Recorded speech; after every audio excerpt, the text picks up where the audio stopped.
In this video, we will talk about build context in Flutter. If you're familiar with Flutter app development, you will definitely come across to build context because every build method takes a build context parameter. If you click into the build context, you can see that it is an abstract class. This abstract class has many definitions, but there is one line that describes what build context is. If you scroll down to line 2216,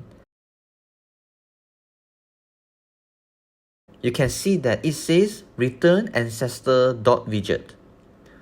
So build context actually keep track of each widget position in the entire widget tree so that Flutter knows where to locate the newly added widget into the widget tree. Same goes to removing widget. For example, when you handle navigation in Flutter, you are required to use build context. So here I have a stateless widget called home. Now in my elevator button, I will add a navigation to the home widget.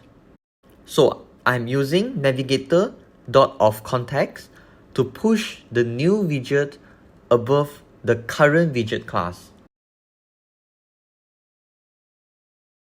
What does this .ofContext is doing is that it will look up to the nearest widget that contains build context, which is my app class, and add the new home widget after this my app class.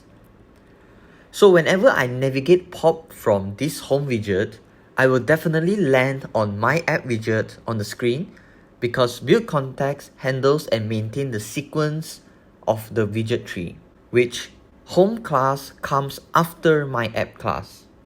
So this is the fundamental concept of build context in Flutter. If you have any question, feel free to comment below. Don't forget to like the video and subscribe to our channel. See you in the next tutorial.